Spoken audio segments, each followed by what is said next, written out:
I got one for you guys. How's everybody doing? Okay, so dog culture is not holistic. And this applies to the drama between myself and Kanan, and it applies to dog culture and life in general. So, like, dog culture doesn't have just a holistic approach. Like if you have a knee ache, you can take some pills. If you have a stomach ache, you can take some pills. But you should really figure out why you have a stomach ache, why you have a knee ache. Taking pills can make you not digest your food as good. It can cause other downstream problems. The same thing with dog culture. People get dogs for certain reasons because they think it's going to fix a symptom in their life of loneliness or lack of human connection, but it only provides a quick fix and it doesn't look at the big picture, like the timeline of how you got to where you're at. And so that's kind of what happened with me and Kanan too. Like everybody that popped in to say shut up, they didn't look at what the original argument was. They didn't look at why is Kanan so against talking about antinatalism? Why is he so against making comparisons to dog culture? And of course, what Kanan said was that the problem was me because I didn't like antinatalism. Kanan claimed that's why I didn't. That's why I compared it to dog culture is because I didn't like it. But that's fine. You can make your conclusions, but making a holistic conclusion to that would have been better. And this applies to another phenomenon that you guys have probably noticed. Like our society is getting more feminine. This is actually proven by looking at testosterone numbers over the years, and our society is getting more narcissistic. We're getting more like control freaks. Like we want top down control of everything.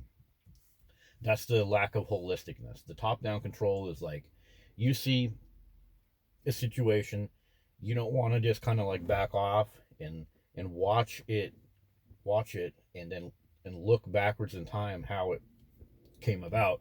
You just want to pop in and say, "Be quiet, stop it, squash the beef." And that manifests itself with like taking prescriptions. It manifests itself with like parents that are control freaks. I did a good video on this about the family scapegoat. It really applies to what I'm talking about right now.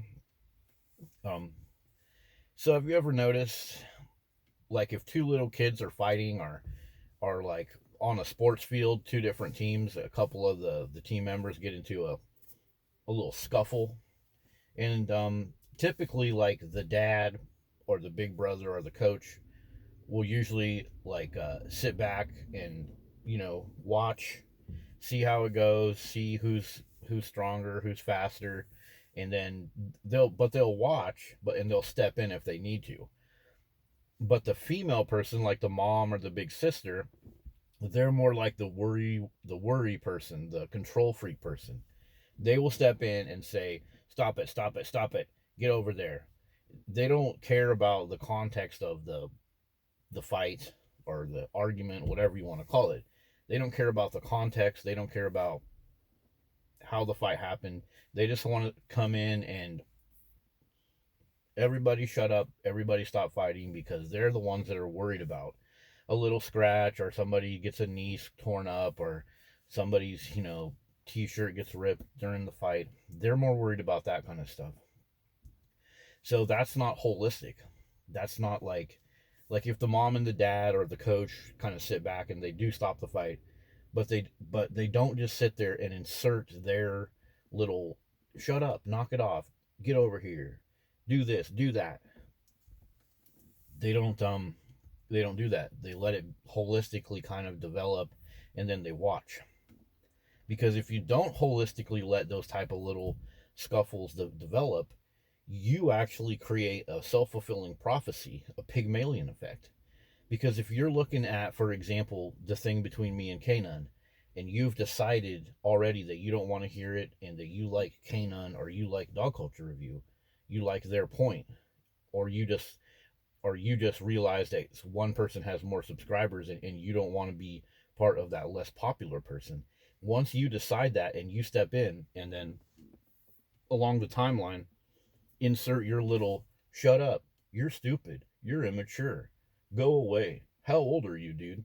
You insert your little things all along that timeline. What you're doing is making things worse for Kanan and Dog Culture Review. You're not holistically just sitting back and thinking about how it came to be or watching both people. Instead, you're jumping in and pushing the fight in a direction. You're creating a Pygmalion effect. You're not looking at it holistically. You're acting like the worry mom instead of sitting back like the observant dad. And for example, Kanan said many times that he was done talking about it, videos and community posts. But why did he say that? Part of the reason is so many people kept jumping into the conversations to basically say, shut up. So Kanan running a YouTube channel, whatever you guys feel about me or Kanan, that's really not important for this part of the conversation. But Kanan running a YouTube channel, of course he is going to see all of those things telling me to shut up. So he's going to want to also portray that. And so he's going to say, I'm done talking about this. Don't talk about it no more. Yet there he is again talking about it. So all of the subscribers that pushed Kanan to act like this was over, that this needed to just be, you guys were actually doing him a disservice by pushing him to act that way. And his behavior proves this, because he kept saying he was going to stop talking about it. Yet another video, another community post.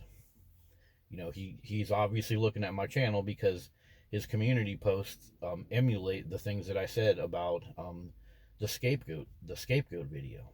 My scapegoat video was good. I didn't insult Kanan in that or anything. I just asked people, isn't that what happened between me and Kanan? And everybody took it personally and told me to shut up. That video will be in the description if you want to check me on that. But yeah, our society in general, we're not holistic. Dog culture isn't holistic. We have so many people that are just really, really like feminine. They're like mama's boys type of people, and they're just so worried about just controlling everything right at their little thin, narrow, low resolution view of the debate or the argument that they're looking at. And that's what happened between me and Kanan is a really good example of that. So I thought you guys might like that one. That's how I try to look at these things, because the way that society is downstream of the way dog culture is, and then even within the anti-dog communities, we have that in our ranks too. We have the lack of holisticness. We have the lack of just stepping back and watching, like, okay, why did Dog Culture Review say that? What's his deal with antinatalism? I'm gonna just I'm like, all the people that told me to shut up, they couldn't like shut up themselves in the very first few hours of the dust up between me and Kanan. They refused to themselves be quiet and then watch and get a wider view. If all those people that told me to shut up on my YouTube comments, if they would have shut up themselves and then looked at the wider view, that would have actually helped them. I'm not telling them that they need to shut up either. I'm just saying, like, hold your mouth for a little bit and get a wide perspective, and that's actually going to help you. Then you're going to be able to look at the situation and be like, okay, I see where these guys are coming from. I didn't understand. I just wanted them to shut up. I just wanted to be entertained here on YouTube. But actually, there's some interesting stuff that these guys are saying. And that, and I'm not saying that to correct anybody. That's just like a big wider view of it, and having that wider view in everything. When you're dissecting dog culture, when you're looking out there at your friends and families, why do they act a certain way? Being able to have that wide view, being able to step back and don't just sit there and tell people, shut up. Like, that in the long run, it doesn't help you. So check the description. I got a good video from a well-known psychologist that makes a good example of this in a family setting. See you guys later.